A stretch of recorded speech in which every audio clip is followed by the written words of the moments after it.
नमस्कार, मैं हूं दीपाली राणा। आप देख रहे हैं मिड कैप मंत्रा। शुरुआत करेंगे इस वक्त की हेडलाइंस के साथ।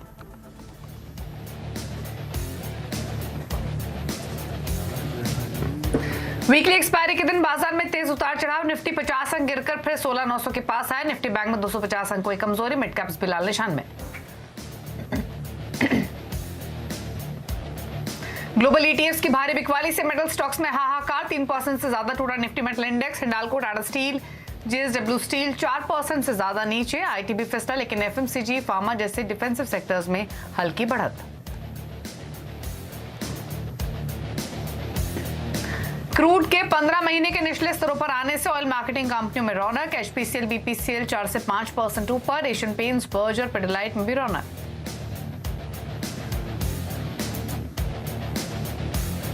ब्लॉक डील के बाद संवर्धना मदरसन में भारी गिरावट। शेयर 10% ज्यादा फिसला। कंपनी में 1882 करोड़ रुपए में हुआ करीब 8.5% हिस्सेदारी का सौदा।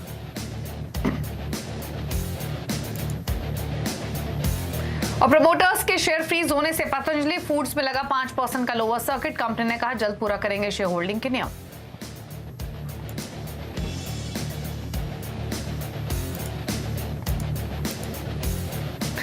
आप देख रहे हैं मिड कैप मंत्रा और बाजार में उथल पुथल साफ तौर से देखने को मिल रही है। तमाम विदेशी चिंताओं के बीच में सुबह जो शुरुआत थी वो खराब हुई। उसके बाद मार्केट्स में हमने लोअर लेवल से एक रिकवरी भी आते हुए देखी, लेकिन वापस से जो प्रेशर है वो माउंट होते हुए दिख रहा है। तो ऊपर नीचे के दायरे बाजार में साफ तौर से फिलहाल दिखते हुए कल 17,000 के नीचे मार्केट बंद हुआ। आज हमने 16,850 तक मार्केट को, निफ्टी को स्लिप होते हुए देखा। वहां से रिकवरी होकर कोशिश की 16,950 के ऊपर टिकने की, 17,000 जाने की, लेकिन वापस दबाव में बाजार इस समय कारोबार कर रहा है। सेंसेक्स फ्लैट है। निफ्टी बैंक दबाव में। मिड कैप्स भी प्रेशर में कर रहे हैं ट्रेड। हालांकि मिड कैप्स में जो रिकवरी बनी वो थोड़ी सी टिकती हुई दिख रही है कंपैरेटिवली और इंडाइसेस के। एक बार मार्केट ब्रेथ भी देख लेते हैं, कंट्रीब्यूशन देख लेते हैं, उसके बाद संकेत देखेंगे इस समय क्या मिल रहे हैं तमाम इंटरनेशनल मार्केट से। अगर आप मार्केट ब्रेथ देखेंगे तो एंटायरली जो मार्केट ब्रेथ है वो गिरने वाले स्टॉक्स की संख्या ज्यादा है। तो 1968 स्टॉक्स दबाव के साथ कर रहे हैं ट्रेड। लगभग 927 शेयर्स हैं जो कि बढ़कर कारोबार कर रहे हैं आज के कारोबार में। इसके अलावा अगर आप कंट्रीब्यूशन देखेंगे आज के सेशन में तो एफएमसीजी दिग्गज सपोर्ट कर रहे हैं। क्रूड का इंपैक्ट हम एचयूएल, एशियन पेंट्स जैसे स्टॉक्स पे देख रहे हैं, वो थोड़ा सपोर्ट कर रहे हैं। इसके अलावा टाइटन 5 अंकों का कंट्रीब्यूशन दिखा रहा है। बाकी बैंक्स, आईटी, मेटल्स ये दिखा रहे हैं प्रेशर। अब एक बार संकेत देख लेते हैं, एशियन मार्केट्स की हाल देख लेते हैं इस समय क्या है। तमाम एशियाई बाजार नीचे ही ट्रेड कर रहे हैं। जो क्रेडिट स्विस ने decisive action to borrow announce किया है, उसके बाद जो बैंक की चिंताएं हैं वो हावी हुई हैं। 2% नीचे हैंगसेंग है। शंघाई 1% से ज्यादा नीचे है। निकाई भी 1% नीचे ट्रेड कर रहा है। कॉस्पी भी दबाव में। तमाम एशियन मार्केट्स अभी लाल निशान में हैं। अमेरिका के फ्यूचर्स बिल्कुल फ्लैट हैं। डाउ फ्यूचर्स इस समय ना ऊपर है ना नीचे है, 32,095 पर ट्रेड कर रहा है। और नेस्डैक का फ्यूचर 26 अंक ऊपर है, यानी 0.21% की बढ़त देखने को मिल रही है। ऐसे में अब तक हुआ क्या है वो आपको दिखाते हैं, तो बाजार की बड़ी बातें आपके सामने लेकर आते हैं। तो वीकली एक्सपायरी से ठीक पहले उतार चढ़ाव तो हम बाजार में देख ही रहे हैं। निफ्टी कोशिश पूरी कर रहा है 16,900 के ऊपर, 16,950 के इर्द गिर्द टिके रहने की। बैंक निफ्टी में 200 अंकों के आसपास की गिरावट थी, अब 74 अंक नीचे कारोबार कर रहा है। और अगर मिड कैप्स को देखेंगे तो ये फ्लैट टू और नेगेटिव बात कर रहे हैं ट्रेड। मेटल्स सबसे ज्यादा टूटे हैं आजकल। मेटल्स चले थे, जो ग्लोबल ईटीएफ्स की भारी बिकवाली की खबरें हैं उसके बीच मेटल स्टॉक्स में गिरावट। इसके अलावा आईटी, कैपिटल गुड्स में भी आपको प्रेशर दिखाई देगा। थोड़ी बहुत खरीदारी आपको दिख रही है चुनिंदा फार्मा में, ऑयल एंड गैस में। क्रूड का इंपैक्ट यहाँ पर एफएमसीजी स्टॉक्स में सेलेक्ट बाइंग देखने को मिली है। तो ये वो पॉकेट्स है जहां पर तेजी बनी हुई है। तो ऐसे में अब रिमेनिंग सत्र के लिए क्या स्ट्रैटेजी होनी चाहिए, लेवल्स कौन से इंपॉर्टेंट है, इस पर लेते हैं राय। प्रकाशगाबा.com के प्रकाश गाबा है। गाबा साहब नमस्कार, बताइए इंडेक्स पर राय। संकेत तो बेहतर है नहीं, चिंता, डर दिख रहा है बाजार में, क्या सजेशन रहेगा आपका? आज एक short covering, good afternoon, short covering नजर आ रही है थोड़ी, और कुछ नहीं। और यहाँ पर ट्रेड कर रहा है 16,967 पर निफ्टी। अगर अपो मिलता है तो 17,000 तक जा सकता है, 17,030 तक, ये एक पॉसिबिलिटी है। वहां तक कोशिश कर सकता है। बैंक निफ्टी भी वही है, अपो अगर मिलता है 39,200 की तरफ जा सकता है, जो अभी थोड़ी देर पहले हुआ था। लेकिन साइडवेज मूव है, हो सकता है तेजी बढ़ जाए, शॉर्ट कवरिंग बढ़ जाए later part of the trading session, लेकिन मार्केट लार्जली वीक है। ओके, मार्केट्स कमजोर है, शॉर्ट करने की ही सलाह है। इंडेक्स दबाव में ही दिख रहा है यहां से फर्दर। गाबा साहब ट्रेड्स निकाले हैं क्या कुछ? अल्केम अच्छा लगता है, अल्केम में तेजी नजर आती है। 3135 पे ट्रेड कर रहा है, 3180 पॉसिबल है, स्टॉप होगा 3100 का। अल्केम ठीक नजर आता है। और दूसरा अच्छा पसंद है वो है एशियन पेंट्स, यहाँ पर भी 2886 पर ट्रेड कर रहा है। पॉसिबल है कि अपू मिले 2950, पॉसिबल है 2860 का स्टॉप लगाना चाहिए एशियन पेंट्स पर। ओके, तो एल्केम लैबोरेटरीज, एशियन पेंट्स दोनों स्टॉक्स डेज हाई पर, दोनों में ही खरीदारी की सलाह गाबा साहब की ओर से। फटाफट से दिखाते हैं आपको मिड कैप्स का हाल। इंडेक्स तो रिकवर हुआ है डेज लो से, लेकिन अभी भी लाल निशान में कर रहा है ट्रेड। पॉकेट्स पहले थोड़ी तेजी वाली आपको दिखा देते हैं, दिखाते हैं एफएमसीजी स्टॉक्स यहाँ पर खरीदारी देखने को मिल रही है। Dabur, Godrej consumer, Tata coffee, Tata consumer जैसे स्टॉक्स हरे निशान में है। 1% से लेकर 3% तक के अपमूव्स देखने को मिल रहे हैं। डाबर अच्छी स्ट्रेंथ दिखा रहा है, 3% ऊपर है। ऑयल एंड गैस पैक में आईजीएल 2% ऊपर, आईओसी में 2% का मूव, एचपीसीएल 6.5% ऊपर आ चुका है डे हाई पर अगेन, और महानगर गैस में भी 1.5% की तेजी देखने को मिली है। फार्मा में औरबिंदो फार्मा कल भी गावा साहब की लिस्ट में शामिल था, इन्होंने खरीदारी की कॉल दी थी, आज भी 3.25% ऊपर 473 के लेवल्स पर। इसके अलावा Alkem laboratories, bliss GVS pharma, Ipca laboratories, कुछ और स्टॉक्स जो कि हरे निशान में कर रहे हैं ट्रेड। मेटल्स टूटे हैं, जेएसपीएल, सेल, नाल्को, जेएसडब्ल्यू इस्पात 3.5-4.5% तक की गिरावट है यहाँ पर। आईटी में मिड कैप्स में खासतौर से प्रेशर, डेटामेटिक्स, केपीआईटी टेक, कफोज, अकेले काले 3% तक लुढ़के हुए हैं आज के सत्र में। कुछ और स्टॉक्स मिड कैप्स में जो गिरे हुए हैं उसमें मदरसन खबरों का इंपैक्ट, वरुण बेवरेजेस खबरों का इंपैक्ट, पतंजलि पर खबरों का इंपैक्ट 2.5% नीचे, अब लोअर सर्किट से थोड़ा उभरते हुए, और हिंदुस्तान एरोनॉटिक्स भी 2.25% नीचे कर रहा है ट्रेड। लेकिन अब बात करते हैं एक खास इंटरव्यू की। दरअसल ग्रीन एनर्जी को लेकर आईओसी ने ठोस कदम उठा दिए हैं। ग्रीन एनर्जी सेक्टर में पैठ बनाने के लिए कंपनी ने एसजेवीएन के साथ करार किया और इस करार के तहत दोनों कंपनियां 2050 तक 5 लाख करोड़ रुपए का निवेश रिन्यूएबल एनर्जी सेक्टर में करेंगी। इसके अलावा आईओसी एक नई कंपनी बनाकर ग्रीन एनर्जी से जुड़े सभी कंपनियों को एक छत के नीचे लाएगी। कंपनी के करार योजनाओं पर हमारे संवाददाता आलोक प्रियदर्शी ने बात की आईओसी के चेयरमैन एसएम वैद्य से। देखिए, इंडियन ऑयल ने सतलुज जल विद्युत निगम के साथ आज एक रिन्यूएबल सेक्टर में बड़ा एमओयू साइन किया है। हमारे साथ बातचीत करने के लिए मौजूद है आईओसीएल के चेयरमैन एसएम वैद्य सर। सर, ये जो एमओयू साइन हुआ इसमें किस सेक्टर के में कितना इन्वेस्टमेंट होगा और क्या टारगेट्स आप अचीव करना चाहते हैं टाइम लाइन में? देखिए, ये आज का जो एमओयू था ये बेसिकली एक जॉइंट वेंचर कंपनी बनाने का इंटेंशन है और एसजेवीएन जैसे आपने देखा है सारे रिन्यूएबल एनर्जी का उनके पास बास्केट में सारे फॉर्म्स हैं, भले वो हाइड्रो हो, विंड हो, पंप स्टोरेज हो एंड ग्रीन अमोनिया हो, ग्रीन हाइड्रोजन हो, और ये सारे हमारे एनर्जी बास्केट में भी in the days to come. तो अभी डिटेलिंग कौन कितना क्या होगा अभी तय होनी है, लेकिन एक बात जरूर है कि हमारा जो रिन्यूएबल टारगेट है उसमें ये जो नई कंपनी बनेगी जेवी काफ़ी बड़ा महत्वपूर्ण रोल प्ले करेगी। आपने कुछ 2030 के लिए टारगेट्स भी रखे हैं, 35,000 मेगावाट रिन्यूएबल एनर्जी के लिए आपने बोला भी, और इसके अलावा 1 MMT बायोगैस के लिए भी। तो ये इसके लिए कितना इन्वेस्टमेंट की जरूरत होगी और कितना? देखिए, 1 मिलियन जो बायोगैस का हम बोल रहे हैं वो सारे प्लांट आईओसी लगाए ऐसे नहीं है। बेसिकली ऑयल कंपनीज प्रतिबद्ध है कि जो भी गैस बनेगा ये सतत स्कीम के अंडर हम उसका ऑफटेक गारंटी देते हैं, और हम ये गारंटी देते हैं ताकि लोग और आगे आए, एंटरप्रेन्योर्स आए।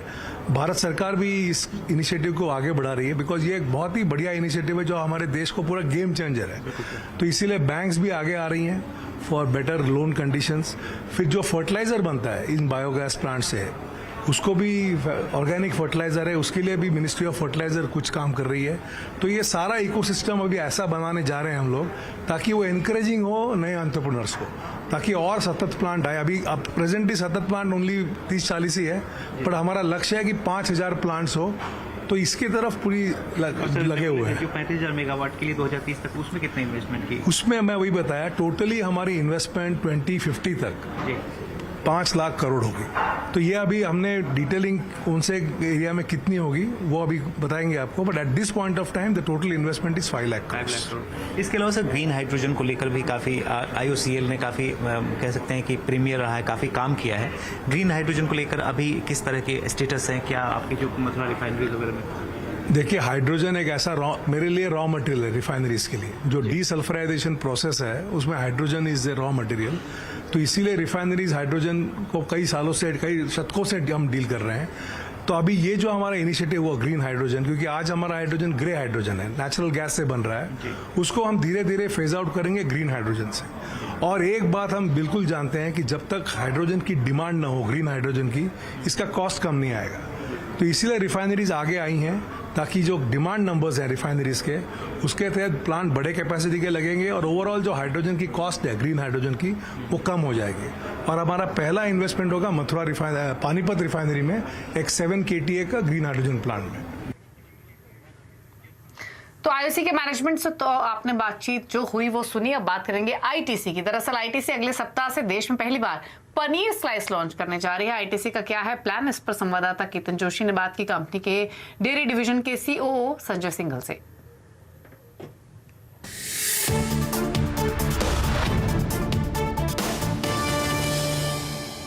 आईटीसी डेयरी के सीओओ इस वक्त हमारे साथ है। आइए हम उनसे बात करते हैं। सर बताइए कि हम जो डेयरी में नया प्रोडक्ट कौन सा लॉन्च करने वाले हैं और उसकी क्या स्पेशलिटी होगी? अच्छा, बहुत बहुत धन्यवाद। देखिए, आईटीसी ने डेयरी में कुछ 5 साल पहले ईस्ट इंडिया में बिहार और बंगाल में शुरू किया था और एक नए प्लेयर होने की वजह से जो कस्टमर की रिक्वायरमेंट है उस पर हमने फोकस किया है। जैसे कि अभी रिसेंटली हमने इंडिया का फर्स्ट लैक्टोज फ्री मिल्क, जो कि लोगों को दूध पीने से तकलीफ होती है, उसके लिए लॉन्च किया था। उसके अलावा लस्सी में हमने बहुत वेरिएंट लॉन्च किए हैं, रोज़ लस्सी, मैंगो लस्सी। बिहार में लीची बहुत अच्छी उगती है तो हमने लीची लस्सी लॉन्च किया है। जैसे हमारा ये एक मैंगो लस्सी है आशीर्वाद के नाम से जो हम बेच रहे हैं। इसके अलावा हमने देखा कि इंडिया में ज़्यादातर लोग, कई लोग वेजिटेरियन होते हैं तो उनके लिए मीट वगैरह तो ऑप्शन नहीं होता है, चिकन ऑप्शन नहीं होता है और प्रोटीन डेफिशिएंसी इंडिया में बहुत ज़्यादा है। तो वो प्रोटीन कहाँ से मिलेगा? आपको दूध से और पनीर से मिलेगा। तो पनीर हम बेचते हैं। इंडिया में लोग पनीर खाते हैं, हेल्दी माना जाता है, पर पनीर में एक प्रॉब्लम है कि पनीर कन्वीनियंट नहीं होता है और चीज़ जो होती है कन्वीनियंट होता है। चीज़ का चीज़ स्लाइस होता है, बच्चे सैंडविच में खा जाते हैं। तो अभी हम लॉन्च कर रहे हैं इंडिया का पहला पनीर स्लाइस। तो वो स्लाइस आएगा ऐसा, उसको आप बस उठाइए, सैंडविच के बीच में लगाइए, पकौड़ा बना दीजिए, रोटी के बीच में लगा लीजिए, मसाला लगा दीजिए। सर ये स्लाइस है वो प्रोडक्शन पॉइंट ऑफ व्यू से अगर देखें तो कितना पहले हमने टारगेट रखा है और कौन से मार्केट में किसके साथ हम उतारेंगे? बेसिकली अभी तो ये हम शुरू करेंगे, हम दिल्ली और बॉम्बे से शुरू कर रहे हैं और हम, क्योंकि इसके अंदर टेम्परेचर कंट्रोल बहुत जरूरी है पनीर का, तो हम लोग अभी रिलायंस के साथ में उनके मॉडर्न ट्रेड के आउटलेट्स में शुरू करेंगे। और जहाँ तक क्वांटिटी की बात है, आई थिंक दैट अराउंड 400 से 500 दुकानें रिलायंस की अगले 1 हफ्ते 2 हफ्ते में वो बेचना शुरू कर देंगी।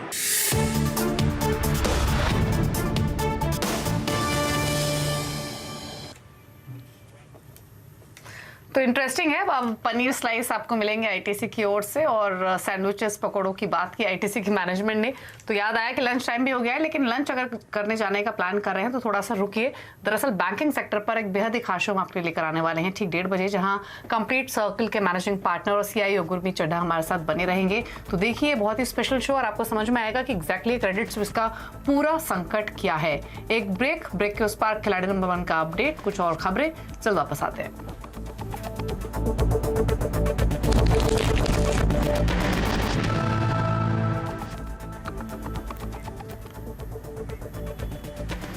आप देख रहे हैं मिड कैप मंत्रा और न्यूज 18 नेटवर्क पर। हम राइजिंग इंडिया के 3रे एडिशन के अनाउंसमेंट करने के लिए बेहद उत्साहित हैं। राइजिंग इंडिया एक ऐसा मंच जहां हम भारत की सफलता और विकास की कहानी को सेलिब्रेट करने के लिए कुछ सबसे बड़ी और सबसे प्रभावशाली हस्तियों को एक साथ लाते हैं। इस साल की थीम होगी रियल हीरोज, जहां हम कुछ असाधारण लोगों की कहानियों के साथ साथ उनकी असामान्य उपलब्धियों की भी बात करेंगे। इन लोगों ने हमारे देश में एक सकारात्मक बदलाव लाने में भरपूर मदद की है। इनमें शामिल होंगे जलवायु आपातकाल से लड़ने वाले लोगों से लेकर भारत की कुछ सबसे पुरानी कला, विरासत और संस्कृति को पुनर्जीवित करने में मदद करने वाले लोग। देश भर से न्यूज 18 नेटवर्क के पत्रकारों के पूल ने हमारे बीच के नायकों की पहचान करने में हमारी मदद की है और अगले कुछ हफ्तों में हम इन खास लोगों को और इनकी कहानियों को आपके सामने लेकर आएंगे। कला की कद्र वक्त के साथ बढ़ती है और इस बात को डॉक्टर इस्माइल खत्री ने अपने अडिग विश्वास और प्रयत्नों से सिद्ध करके दिखाया है। अजरक जो है वो हमारा वंश परंपरा से काम चला रहा है और ये अजरक करीब 4,500 साल पुरानी कला है। जब 2001 में भूकंप के चलते कच्छ के कई गांव नष्ट हो गए तो डॉक्टर इस्माइल अपना निश्चय, अपनी कला और अपने लोगों को साथ लेकर अजरकपुर चले आए। उनका सामना और कई भी मुश्किलों से हुआ। एक तरफ जहां अजरक समय और धैर्य की मांग करता है, वहीं दूसरी ओर मशीनी छपे कपड़ों का उत्पादन और प्रचलन दोनों ही तेज हो रहा था। पर विजय समस्या में अवसर खोजने से आती है। यूरोप में क्या हुआ, 1840 में इन लोगों ने पहले 2 रंग बनाए थे, एक इंडिको एक अलीसरीन। इसके बाद कलर की दुनिया में ये लोग विकास करते गए और जहर डालते गए अंदर, तो नतीजा ये हुआ कि चमड़ी का कैंसर यूरोप में बढ़ गया। हमारे पिताजी को ये नेचुरल डाई का थोड़ा नॉलेज था, तो उनको ऐसा हुआ कि बच्चों को ये सिखाएं तो कभी काम आएगा। तो इसमें फ़ायदा ये हुआ कि हम लोग ये जहर से बचे, हमारे ग्राहक भी बचे, और एक तरह का जो मैं लोगों को बताता था उसमें एक तरह का अजरक का मार्केट हो गया। इस लुप्त होती कला के संरक्षण के लिए और अन्य अजरक कलाकारों को रोजगार प्रदान करने के लिए डॉक्टर स्माइल ने अपनी खुद की कार्यशाला को स्थापित करने का निर्णय लिया और ये साबित कर दिखाया कि कला हमेशा अमर होती है। इसके लिए उन्हें 2003 में मोफोर्ट यूनिवर्सिटी लेसेस्टर यूके से डायरेक्टर की मानद उपाधि से सम्मानित किया गया एवं उन्होंने UNESCO award seal of excellence भी जीता।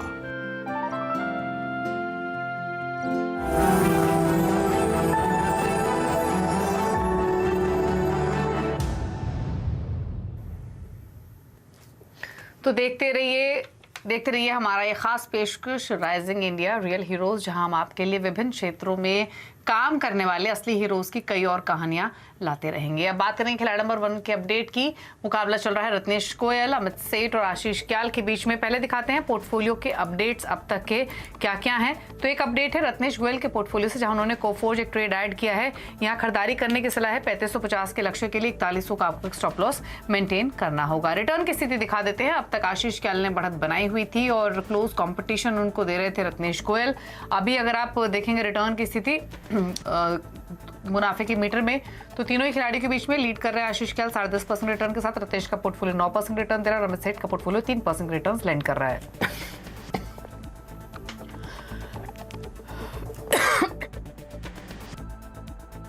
के साथ एक ब्रेक के बाद मौजूदा बैंकिंग सेक्टर पर बात करने के लिए हमारे साथ मौजूद रहेंगे कंप्लीट सर्कल के managing partner CIO Gurmeet Chadha. नमस्कार।